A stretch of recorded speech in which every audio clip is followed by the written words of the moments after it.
향하며 섬기리. 아멘. 축복합니다. 우리 화면에 있는 설교 제목 함께 읽겠습니다. 시작.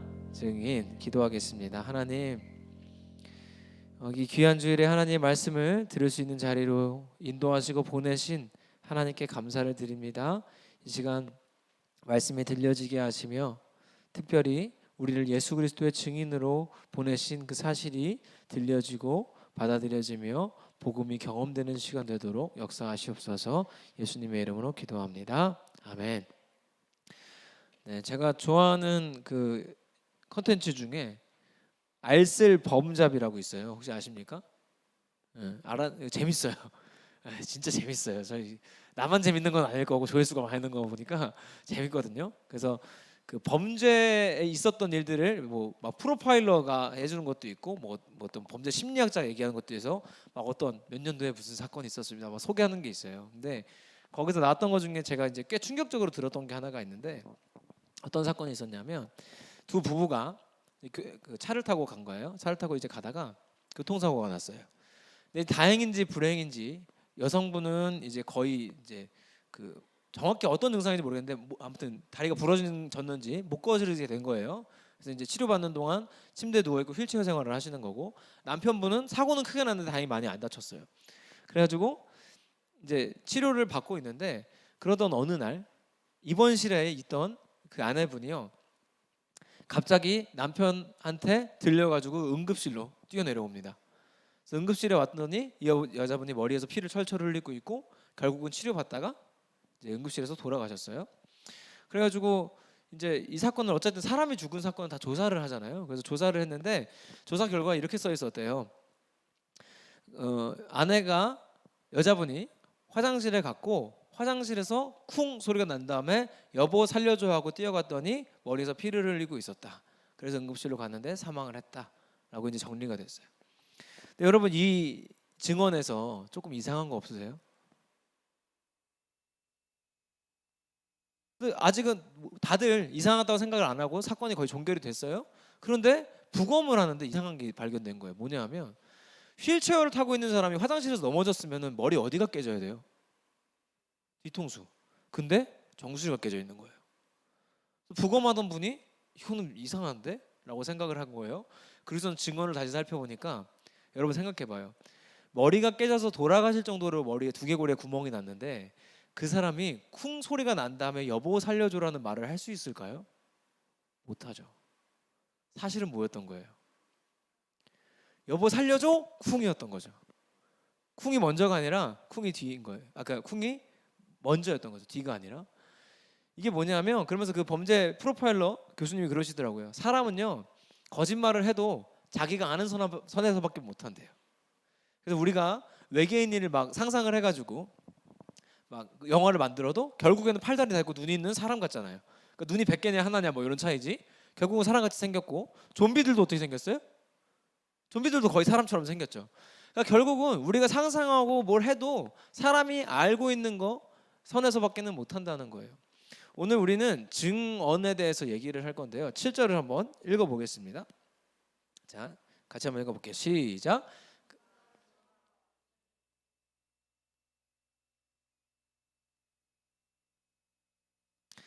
네, 여기서 나온 그가 누굴까요? 지난주에 보내심을 받았던 사람, 세례 요한이죠. 네.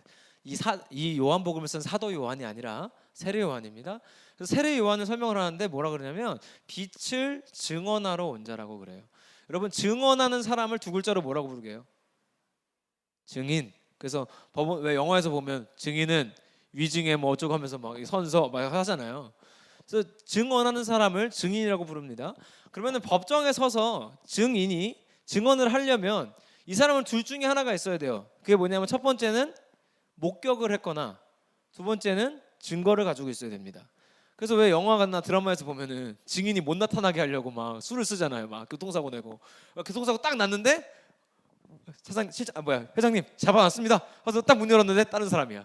그러면서 USB 들고 증거가 여기 있습니다 하고 나타나고, 이거 있죠. 뭔지 아시죠? 그 사람들이 증인이잖아요.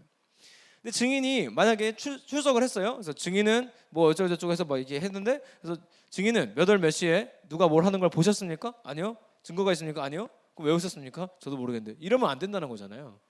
그렇죠? 그러면은 증인으로서 자격이 없는 거죠. 그러니까 결국은 증인이라는 건 증언을 하는 사람인데, 증언을 하는 사람은 목격담이 있든 증거가 있어야 돼요. 그게 없으면 증거가 안 돼요. 그러면 세례 요한을 성경에서는 지금 예수 그리스도, 그러니까 빛을 전하는 자, 예수 그리스도를 증언하는 자라고 표현하는데, 그렇다면 세례 요한은 증거가 있었나? 목격담이 있었나? 어땠을 것 같으세요, 여러분? 세례 요한이 예수님을 미리 알고 있었을까요? 우선 예수님에 대한 내가 증거를 가지고 있다 그러면 도대체 어떤 증거를 가지고 있어야 됩니까? 우리는 막 갑자기 전도하다가 내가 증거를 보여줄게 하고, 내가 예수님 믿고 생긴 상처야 하면서 여기 갑자기 십자가 막 흉터 하나 보여주고, 막 갑자기 손에 못자국이 생겨가지고 여기 보이니? 내 증거야, 막 이런 거 있어야 되잖아요. 근데 그런 거 있는 사람 있어요 여기? 그 있으면 이상한 거예요. 담배빵에 담배빵. 원래 그 중고등학교 때 담배빵 당한 거예요. 그거 그런 거 아니잖아요.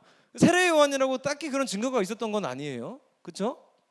그러면은 목격담이 있어야 될 텐데, 세례 요한은 예수님을 목격한 적이 있을까? 자, 이거는 우리 잘 알아두면 좋은데요. 세례 요한이랑 예수님은 먼 가족이에요. 친척이에요. 그래서 출생 시기가 아주 비슷하고요. 누가복음 첫 장부터 쭉 읽어보시면 잘 나와요. 그래서 사실 뱃속에서부터 예수님과 세례 요한은 만난 적이 있습니다. 엄마들끼리도 알고 있고요. 근데 먼 가족으로 세례 요한은 예수를 알았지만, 요한은 뭘 몰랐냐면 예수가 구원자인지는 몰랐습니다. 요한은 구약 성경을 알았지만 예수가 구원자라고는 생각을 해본 적이 없어요. 자, 그러면 세례 요한은 목격을 한 겁니까? 못 한 겁니까? 사실은 목격담도 없는 거죠. 예수를 알았으나 모르는 거나 마찬가지니까. 우리는 어떤가요? 여러분 증거 있으십니까? 되게 등에 십자가 문신 있으신 분 한번 손 한번 들어보시면. 십자가 타투 새기고 이런 거 아니잖아요. 증거는 없어요. 우리도 없고요. 그러면은 목격담, 혹시 예수님 보신 분 계십니까? 그 예수님 보신 분들 어떻게 해드려야 돼요? 예수님 본 사람이랑 그 예수님이랑 손잡고 빨리 병원 가야 됩니다. 그렇죠? 우리나라에 예수님이 몇 분 계신지 아시는 분 계십니까? 우리나라 예수님이, 제가 마지막으로 봤던 통계가 예수님이 34분. 은혜로운 나라죠. 전국 8도에 하나씩 놔도 남아 돌아요. 예수님만 34분, 하나님이 13분 계시고, 저기 전라도 여수 쪽에 가면 모세가 계십니다. 여수에서 여수 밤바다 가르시려고 지금 준비하고 계신 모세도 계시고, 아주 은혜로운 나라예요 여기가. 근데 우리는 예수를 본 적도 없습니다. 그렇다고 내 몸에 무슨 증거가 있는 것도 아닙니다. 세례 요한이나 우리나 증인이라고 불리기에는요, 뭔가 자격이 없는 것 같죠. 그런데 성경은 분명히 세례 요한을 빛을 증언하는 자라고 말합니다. 그러니까 예수 그리스도의 증인, 위트니스 오브 지저스라고 분명히 말합니다. 그러면 세례 요한은 어떤 자격으로 성경에서 증인으로 채택이 되었을까? 세례 요한에게나 우리에게나 똑같이 주어져 있는 게 있습니다. 그게 뭘까요? 말씀입니다. 할렐루야. 세례 요한이요, 이 뒤에 내 뒤에 오실 분에 대해서 설명을 합니다. 12절, 13절 이후에요, 14절부터 쭉 내 뒤에 오실 분에 대해서 설명하는데, 그 나오는 말씀들이요 전부 다 구약 성경에 나오는 예언들을 기반으로 합니다. 결국은 뭘까요? 세례 요한도요, 예수 그리스도를 직접 봤지만 그분이 구원자인지 몰랐고요. 그리고 세례 요한도 몸에 가진 증거나 막 눈에 보여줄 수 있는 증거가 있는 사람은 아닙니다. 그러나 그는 어떤 걸 가지고 있었냐면 말씀을 가지고 있었고, 말씀 가운데 예수 그리스도가 오실 것임을 분명히 알고 있었습니다. 할렐루야. 그것이 세례 요한이 증인으로 채택될 수 있었던 이유예요. 뭐냐면 우리 버전으로 바꾸면 이렇게 되는 거예요. 우리가 세례 요한은 구약 성경밖에 없었고요. 심지어 우리는 신약 성경까지 다 있어요 지금. 그죠? 그래서 우리는 신구약 성경에 있는 말씀 가운데 예수 그리스도에 대한 증거도 목격담도 다 가질 수 있다 없다? 있다는 거예요. 더 쉽게 말씀드리면요, 우리는 말씀 가운데 복음을 경험하는 거예요. 그러면 우리가 경험한 복음이 결국은 증거가 되고 예수 그리스도를 목격한 목격담이 되어서 그것을 통해 우리는 증인으로 설 수 있는 자격이 생긴다는 거예요. 할렐루야. 굉장한 얘기죠. 그래서 우리는요, 이 복음이 강요받는 게 아니라 복음이 경험돼야 돼요. 다시 한번 여러분, 복음을 강요당하시지 말고요, 경험돼야 합니다. 근데 이게 되게 무슨 웃긴 게 제가 경험돼야 한다고 또 강요를 하고 있는 것처럼 들릴 수 있어요. 근데 자, 어쨌든 아마 좀 세대의 차이가 좀 날 것 같은데, 지금 30대 가까운 친구들은요, 아마 저만 해도 좀 그랬어요. 저만 해도요, 그 교회를 안 갔다 오면 집에서 밥을 안 준다거나 두드러 맞는다거나, 이제 제가 들었던 제일 심한 사례는 엄마가 숟가락을 달궈 가지고 애 여기 다리를 지진 거야, 교회 안 갔다 왔다고. 갑자기 잠을 깨시네요. 이런 얘기 좋아하는구나. 많이 모아올게요, 이런 얘기. 자, 이 뭐냐면 이런 게 복음을 강요하는 거예요. 아니, 그 아이는 그러면 왜 교회를 가기 싫었을까요? 제가 저희 교회에서 절대 안 하는 거 몇 가지가 있는데요, 그 중에 하나가, 여러분 교회에서 저한테 이 질문 받으신 적 없으잖아요. 저랑 수련회를 수십 번 했어도 들은 적 없는 얘기가 있어요. 지금 죽어도 천국 갈 수 있는 사람 손 들어보세요. 이거 안 하죠? 되게 좋아하신 분 계셨어 지금. 좋아하신 건가요? 기침하신 건가요? 우리가 제가 어렸을 때 수련회 가잖아요. 그러면은 둘째 날 저녁에 목사님들이 와서 다 똑같아.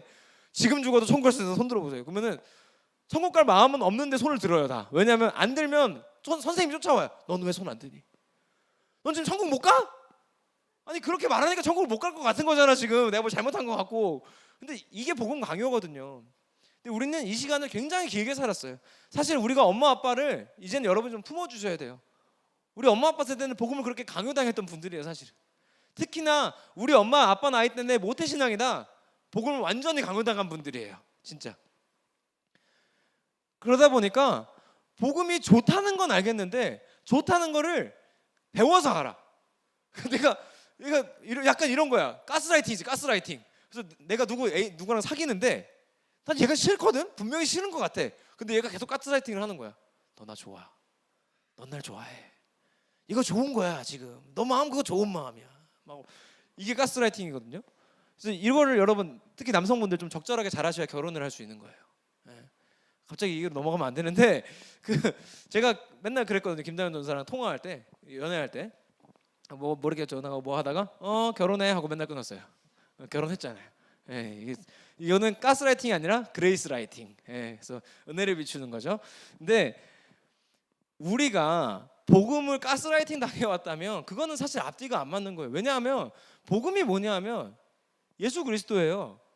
그리고 예수 그리스도를 복음이라 부르는 이유는 좋은 소식이기 때문에요. 그러면은 예수를 믿게 되고 예수를 아는 것만으로도 좋아야 되는데, 우린 좋다는 걸 강요당했어요. 이게 안 좋아? 이게 안 좋냐고 막 이렇게. 그러니까 복음의 경험이 안 되니까 내가 어떻게 예수를 증거해요? 내가 어떻게 예수를 증언을 해요? 내 삶 가운데 증거가 없고, 내가 예수를 목격한 적이 없고 예수를 경험한 적이 없는데 어떻게 증거를 하냐고요. 근데 그런 사람들한테 나가서 복음 전해라 그러니까 뭘 전하라는 거야? 누가 와가지고 야 복음이 뭐야? 나도 잘 몰라. 이거밖에 안 되는 거예요. 그래서 저는 우리 청년부가요, 복음을 풍성하게 경험하는 부서가 됐으면 좋겠습니다. 그런 공동체가 됐으면 좋겠습니다. 할렐루야. 그래서 제가 오늘 복음을 우리가 어떻게 해야 경험할 수 있는지를 구체적으로 나눌 거예요. 자, 여기서부터는 중고등부 예배에서 안 했던 겁니다. 자, 복음을 어떻게 해야 경험할 수 있냐? 우리가 어떻게 경험해야 하는가? 복음이 일단 뭔가요? 복음이 뭡니까? 자, 아까도 얘기했는데요. 복음은 예수 그리스도예요. 그런데 성경에 말하는 대로 가면 로마서에서는 이렇게 말합니다. 이 복음은 그 예수 그리스도인데 구약에서부터, 그러니까 선지자들을 통해 예수 그리스도를 통해서 하나님이 약속하신 것이라고 말해요. 그럼 약속하신 게 뭐냐 하면 우리가 이따가 부를 찬양이에요. 주 다스리시네 주. 그러니까 복음은 뭐냐면 예수 그리스도가 이 땅에 오셔서 우리를 하나님 나라의 통치 가운데로 데려가신다.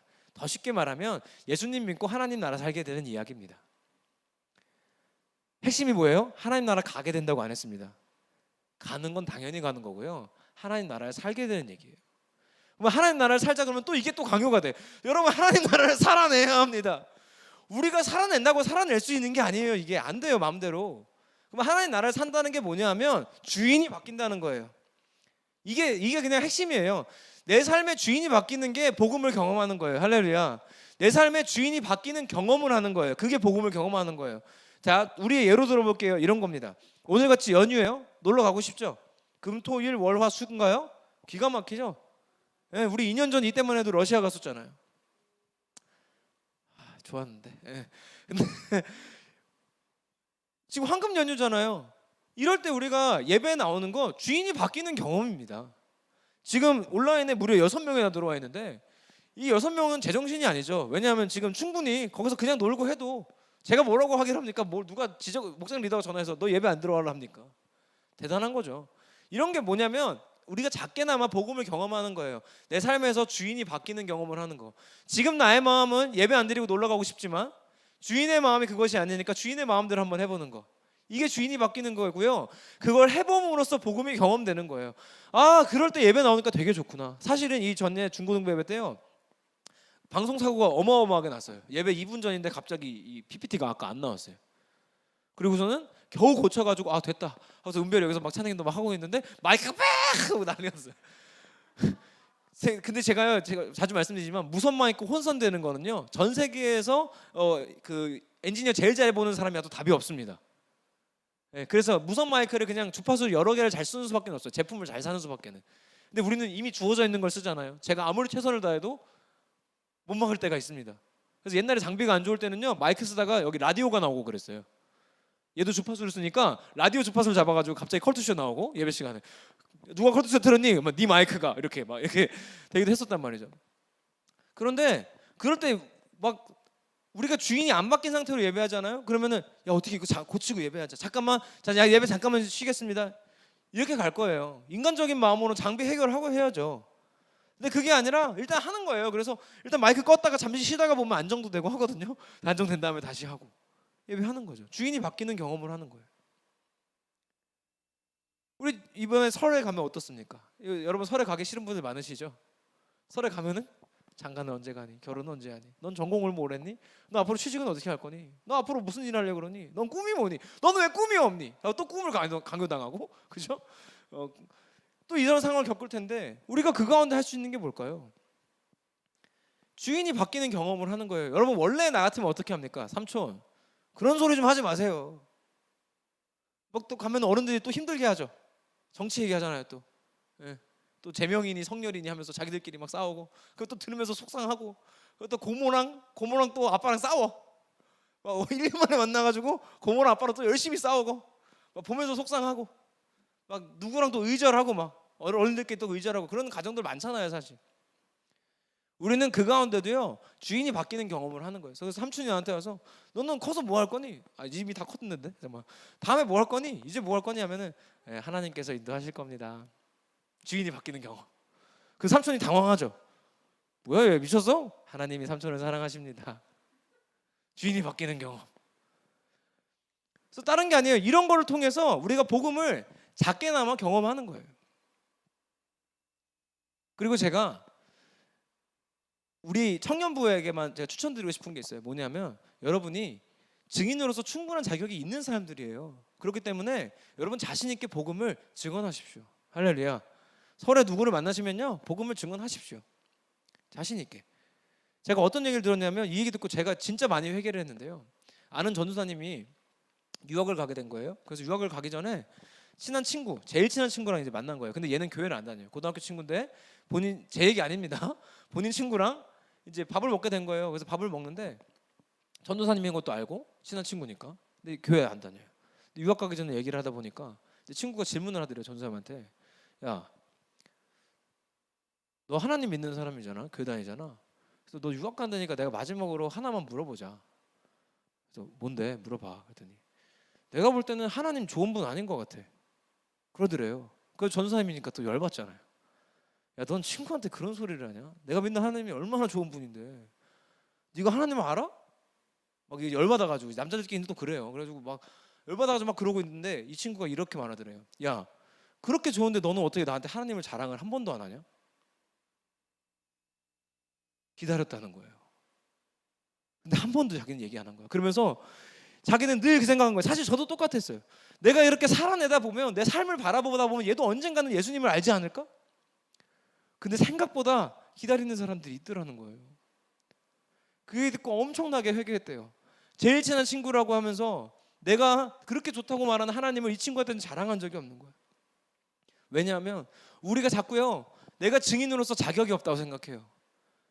우리는요 말씀 가운데 복음을 경험하면 그걸로 충분한 자격이 있는 거거든요.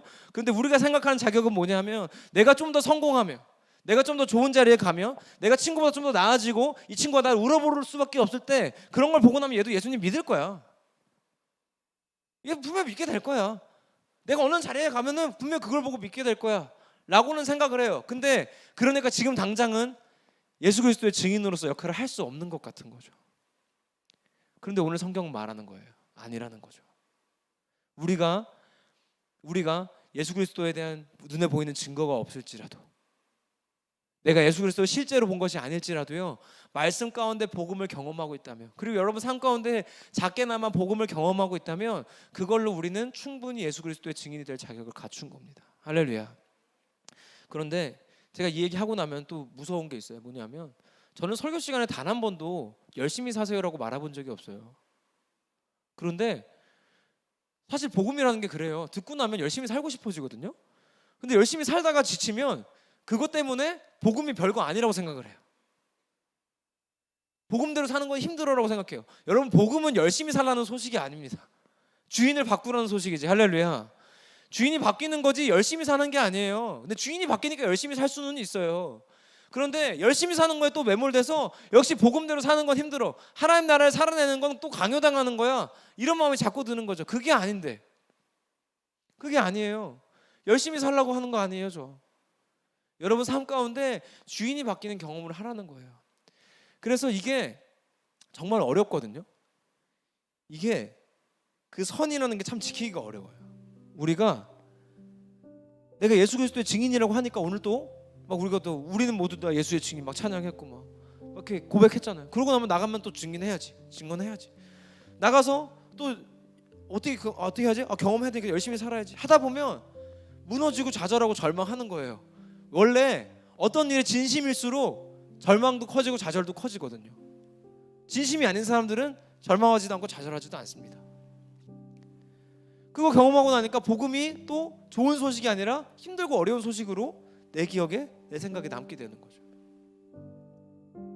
제가 사실 이거는 진짜 여러분 앞에 솔직하게 고백하는 건데, 지난 주일 예배 마치고 저녁 예배까지 마치고 수요일 전까지 진짜 극도의 우울감, 그리고 사역에 대한 회의감, 그러니까 쉽게 말하면 현타가 왔어요.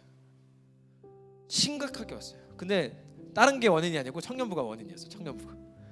청년 막 이렇게 돌아보면 사실 지금 중고등부도 되게 잘 되고요, 초등부도 엄청 잘 돼요. 근데 청년부 끝나고 나면 내가 마음이 항상 너무 안타까운 거야. 더 해내야 되는데, 더 하고 싶은데, 우리 어떻게 해주고 싶은데, 말 그대로 여러분한테 제가 복음을 시켜주고 싶은 거예요. 너무나 이 교회에서 어떻게 하면 우리 친구들이 복음을 경험하고 할 수 있을까. 근데 그런 생각이 들어서 주일에 막 힘들어하고 있는 와중에 막 주변에 있는 교회들 소식이 들리는 거예요. 제가 매주 챙겨보는 한 작은 교회, 저랑 너무 친한 목사님 교회 예배가 있는데, 보다 보니까 새신자가 나와서 간증을 하는데요, 그렇게 간증을 하는 거예요. 저는 다른 걸 은혜 받은 게 아니라 4주 동안 새신자반 하면서 그 새신자반 운영하시는 부목사님이 너무 즐겁게 사역하고 있다고 하시는 말에 은혜를 받았다는 거예요. 자기는 단 한 번도 재밌게 사역하는 부교육자를 본 적이 없대요. 어느 교회를 가서도. 근데 그걸 보고 은혜를 받았다는 거예요. 근데 그 얘기를 듣고 나니까 그때는 저한테 어떻게 들리냐면, 우리 청년들이 볼 때는 내가 안 그래 보이겠다 는 생각이 들어온 거예요. 우리 청년들이 볼 때는 안 그래 보일 수 있겠다. 그리고 저는 또 한 가지 소식이 또 들려. 여기도 내가 좋아하는 목사님네 교회인데요, 두 교회 다 개척교회예요. 작은 교회. 근데 그 교회 목사님네 교회는 교회 이름이 교회자가 없어요. 교회자가 없는데 이름을 밝힐 수는 없습니다만, 그래서 되게 감성이 있어요. 막 교회 이름도 글씨체도 예쁜 걸로 해가지고 서울숲 옆에 간판도 이렇게 예쁘게 달아놓고, 왜 카페에 가면 있는 이 아크릴 예쁜 간판 있죠, 세우는 거, 막 그런 거 세워놓고 예배 시간 써있고. 그러니까 모르는 사람들은 거기가 교회인지를 잘 몰라요. 무슨 브랜드인 줄 알아요. 그래서 그 교회도 이제 새신자 모임이 있는데, 담임 목사님 새신자 모임에 가가지고 어쩌다가 우리 교회로 오셨어요. 그랬더니 이제 그분이 그랬다는 거예요. 이분이 교회를 다녀본 적이 있는 사람이 아니에요. 교회를 처음 온 건데 자기 발로. 왜 왔냐 그랬더니 자기가 여기를 지나다니면서 글씨체 보고 이렇게 간판 보고 하면서 이뻐가지고 많이 봤대요. 그래서 새로 생긴 브랜드인가 보다 하고 막 지나다녔는데, 어느 날 여기를 지나가는데 교회잖아요. 교회 입구에서 안내하시는 분이 있는데 안내하시는 분이 너무 기쁜 모습으로 막 춤을 추고 있더래요. 신나가지고. 그래가지고 지나가면서 자기 그 생각을 했게 돼요. 아니 무슨 회사길래 회사에서 춤을 추고 있을까? 그렇게 좋을까? 라는 생각을 하고 지나갔다는 거예요. 그래서 거기를 들어왔대요. 제가 그 얘기를 듣고 나서 막 부러운 마음이 크지만 또 현타가 오는 거예요. 거꾸로. 우리 교회 청년들을 춤 못 추게 한 사람은 나구나. 이게 어떻게 보면 나 때문에 이 사람들이 복음을 경험할 수 없고 나 때문에 춤추지 못할 수도 있겠구나 하는 생각이 아주 심각하고 강력하게 들어왔어요. 진짜로. 저는 거의 확신했습니다. 확신했어요. 진짜 이건 나 때문이다. 그러면서 무슨 생각이 들었냐면 제가 사실 교회에서 초등부, 중고등부, 청년부 하면서 뭐 주일 저녁에 찬양 인도도 하고 이거 쉽지 않아요. 제가 어디 가서 만약 친구 목사님들 만나가지고 이런 얘기하면요, 너 교회에서 한 1,000만 원 받니 그래요. 그 7사람 몫인데 너 7명분 하는 거야 지금 막 그 얘기해요. 근데 저는 그래도 부르심이라고 생각하고 하나님이 날 위해서 만들어준 기회다 생각하고 늘 열심히 섬겼는데 이게 맞나 싶은 생각이 드는 거예요. 차라리 내가 아예 전 못합니다라고 거절했으면 나보다 더 나은 사람이 와서 청년들 춤추게 해주고 복음을 경험하게 해주고 했을 수도 있는데 나 때문에 오히려 못한 건 아닌가 하는 생각이 아주 깊숙하게 들었어요. 진짜요. 이번 주에요. 당장 이번 주에 그 생각을 계속하면서 살펴보니까 제 안에 아주 심각하게 막혀있는 담이 하나 있는 걸 발견했어요. 그게 뭐였냐면 저는 뭐 이게 안타까운지 안 안타까운지 모르겠지만 13년째 중고등부, 청년부, 초등부 이런 사역을 하고 있어요. 근데 하다 보니까요, 저 진짜 여러분한테 진짜 미안해요. 이건 미안한 건데 저는 제가 섬기는 사람들 진짜 너무너무 사랑하거든요. 근데 제가 언젠가부터 선을 그어야 된다는 거를 생각하고 있었어요. 저도 이번에 처음 알았어요. 선을 분명하게 그어야 된다. 더 솔직하게 말하면 너무 사랑하면 안 된다는 생각을 가지고 있었어요. 왠지 아세요? 제가 해보니까 청년이고 중고등부고 다 떠나더라고요. 어차피 떠날 사람이니까 대충 할 사람은 제가 또 아니거든요. 근데 너무 진심으로 사역해 보니까 진짜 애 하나가 어떻게 되고 뭐 어쩌다고 하면 너무 마음이 아픈 거예요. 이게 제가 중고등부 사역 처음 할 때 느꼈던 거였어요. 진짜 마음 찢어지더라고요. 뭐 교회를 떠나는 건 뭐 우리 다른 교회 가는 것도 마음이 찢어지지만 신앙생활을 더 이상 못하게 하는 것도 마음이 찢어지고 너무 아픈 거예요. 그러면서 제가 그때부터 계속 세뇌했던 게 그거였어요. 사람은 믿을 게 아니라 사랑해야 되는 대상이다. 그래서 그런 거야. 믿지 말자. 사랑은 하되 믿지 말자 하고 계속 하다 보니까 저도 모르게 계속 선을 긋는 거예요. 왜냐하면 이 이상 더 내가 마음을 쓰고 하면 나중에 너무 힘들 것 같은 거예요. 제가 그걸 몰랐어요. 이번 주에 그런 마음이 강력하게 온 다음에 하나님이랑 새벽에 이제 기도하고 씨름하면서 하나님 주신 마음이 딱 그거였어요. 내가 선을 긋고 있더라고요. 그러고 나니까 앞뒤가 맞는 거예요. 어떻게 보면 복음을 충분히 경험할 수 있는 사람들이 내가 선을 긋고 예수님 앞에 완전하게 나갈 수 있는 제가 통로를 열어주고 할 수 있는 기회들이 분명히 있는데 오히려 내가 좀 막았지 않나?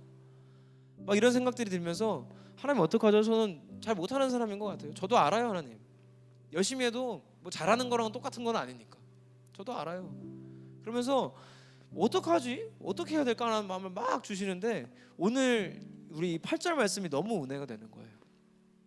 8절에 뭐라고 나오냐면 세례 요한을 이렇게 설명해요. 빛이 아니라 빛에 대하여 증언하러 온 자라. 그러면서 이 말씀이 저한테 이렇게 받아들여지더라고요. 하나님이 저한테 이 마음을 주시는 거예요. 야, 네가 예수가 아닌데 어떻게 안 힘들어?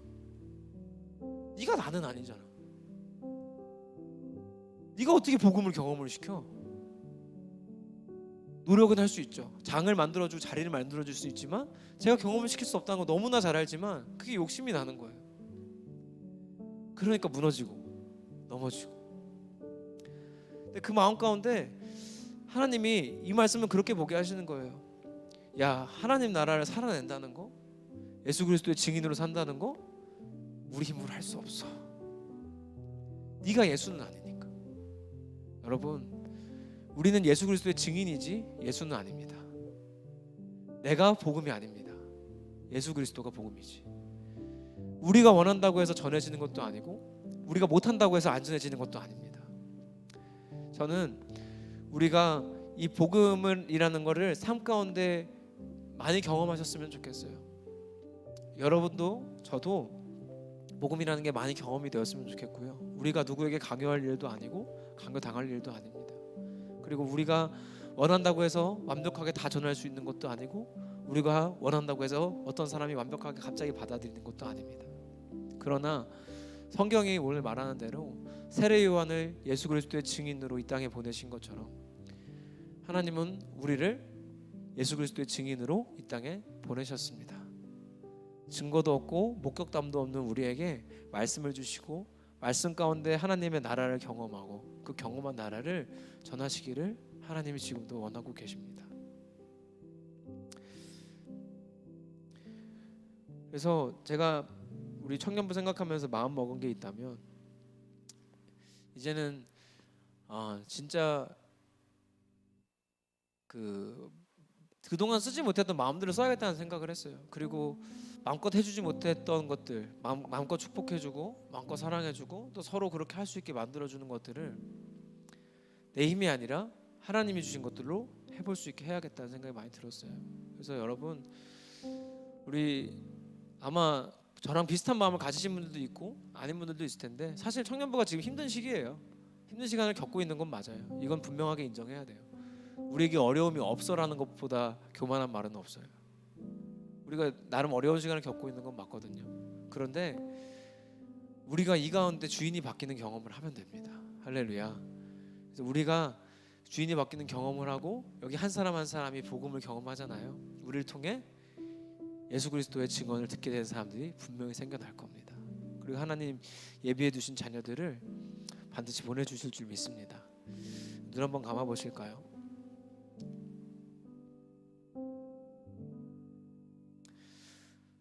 우리는 자격 없지만 복음을 경험함으로 예수 그리스도의 증인으로 자격을 부여받은 사람들입니다. 우리 힘으로는 할 수 없지만 우리가 그 빛이 아니라 예수 그리스도가 빛이시기에 우리도 할 수 있습니다. 이 시간 이렇게 기도합시다. 하나님, 이번 한 주간 동안에도 복음이 경험되게 하시옵소서. 그 경험한 복음으로 예수 그리스도를 증언하는 사람, 예수 그리스도의 증인으로 나를 세워 주시옵소서. 또 우리 세명성 청년부를 세워 주시옵소서. 함께 기도합시다.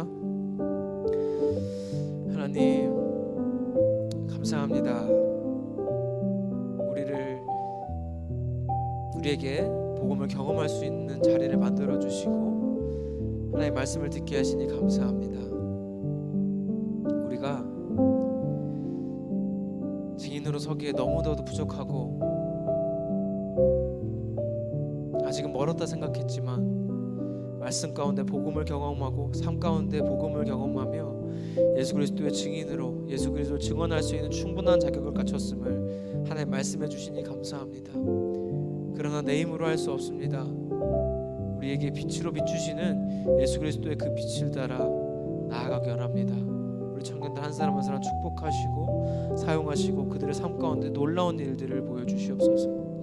힘들고 어려운 가운데에도 주인이 바뀌는 경험을 하게 하시며 내 생각보다 예수 그리스도의 생각을 앞세우고 내 마음보다 하나님의 마음을 앞세우는 하나님의 자녀들로 세우시고 인도하여 주시옵소서.